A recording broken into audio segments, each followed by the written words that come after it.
Game number 80 is the Charlotte Hornets host the Boston Celtics. Welcome into the Celtics pregame report with Josue Pavone on CLNS Radio. I'm joined by Nick Denning of SB Nation's At The Hive. Nick, thanks for stopping by. Hey, thanks for having me. Nick, in your opinion, what's the biggest reason why the Hornets are not in the playoff picture right now?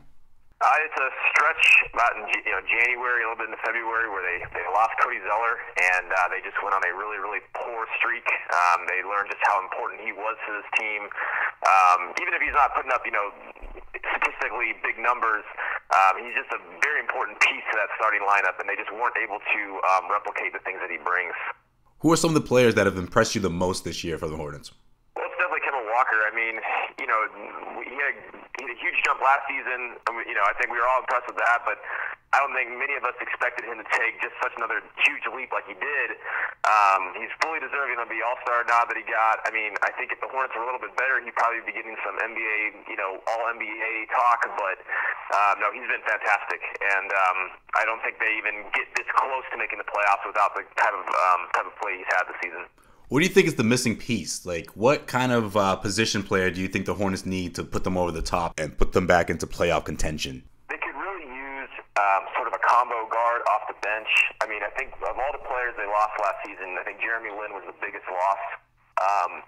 They went after Lou Williams at the trade deadline. I think he's the type of player that really would have helped them. I don't know if it would have made a difference necessarily this season, given the hole they were in, but they don't have that type of player off the bench. And so there's been times, huge stretches during the season where the bench is just, they put them out there and they've just fallen apart. So that type of player, I think, would be really vital for this team. I think that should be who they look to try and pursue this offseason. CLNS Radio's Celtics pregame report is being powered by the SeatGeek ticketing app, the smartest and easiest way to buy and sell sports and concert tickets. Get a $20 rebate off your first purchase by downloading the free SeatGeek app to your phone. Go to the settings tab and click add a promo code and enter the code CELTSNEWS. That's CELTSNEWS, all one word, for a $20 rebate. And so SeatGeek knows who sent you.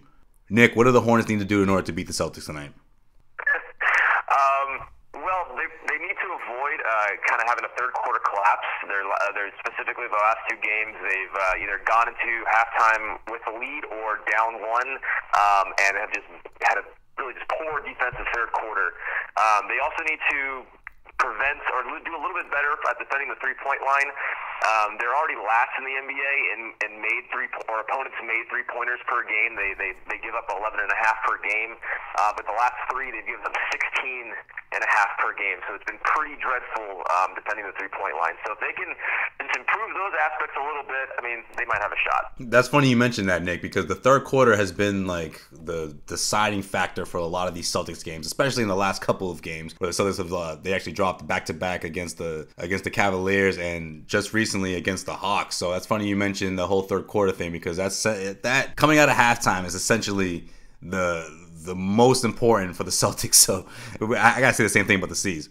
Yeah, I mean it's for most of the season it's been the fourth quarter, and I know that Isaiah punished the Hornets earlier this season in the fourth quarter, but yeah, it's just the Hornets will play well for a decent stretch of the game, and then just one quarter, whether it's the third quarter, whether it's the fourth quarter, their defense just falls apart, and then if their offense isn't holding it together, they can find themselves down 10, down 12, and just not enough time to come back. So yeah, if the Celtics that's going to have been a focus for them, I think it'll be interesting to watch that when it comes.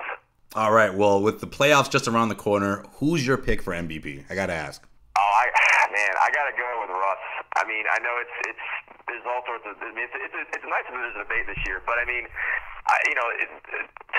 average a triple double in the modern NBA, to have that team playing, at the level that they can play. Not obviously they haven't been consistent all season, but I mean, we just watched them play. The Hornets just played the Thunder last week, and it was. I mean, it's amazing just the impact that he can have. Because I mean, there were multiple times that the Hornets were looking to push away, and Russ just hit a few shots just in quick succession, and it just they just hung around, and you realize just how good he is. So I have to give the edge to Russ.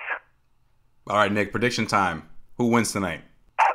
I think the Celtics do. I mean, you got them you got the Hornets at a good stretch. They're not mathematically eliminated, but it's just kind of a technicality at this point. So I'm not sure how they're not going to be playing at the level that they were earlier in this week, because I think they realize where they're at. So, yeah, I give it to the Celtics.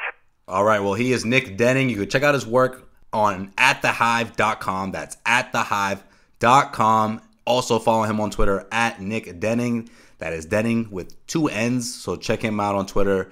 Nick, I appreciate it, man. Thank you for stopping by. Yeah, thanks for having me. Well, that's going to do it for this edition of the Celtics pregame report. Special thanks to Nick of SB Nation's The Hive and everyone who tuned into yet another pregame report. Tonight's postgame show will air immediately following tonight's game on clnsradio.com. Call in toll free at 347-215-7771 after the game to get on the airwaves. Or, just like this show, you can listen to it on demand anytime, any place, anywhere on the CLNS Radio mobile app. We'll see everyone back here next Monday as the Celtics will play their second to last game of the season against the Nets at TD Garden. Weekday shows air on the Celtics Newsfeed channel, on iTunes, Stitcher, and the CLNS Radio mobile app. For today's Boston Celtics pregame report with Joseph Pavone, this is Joseph Pavone signing off.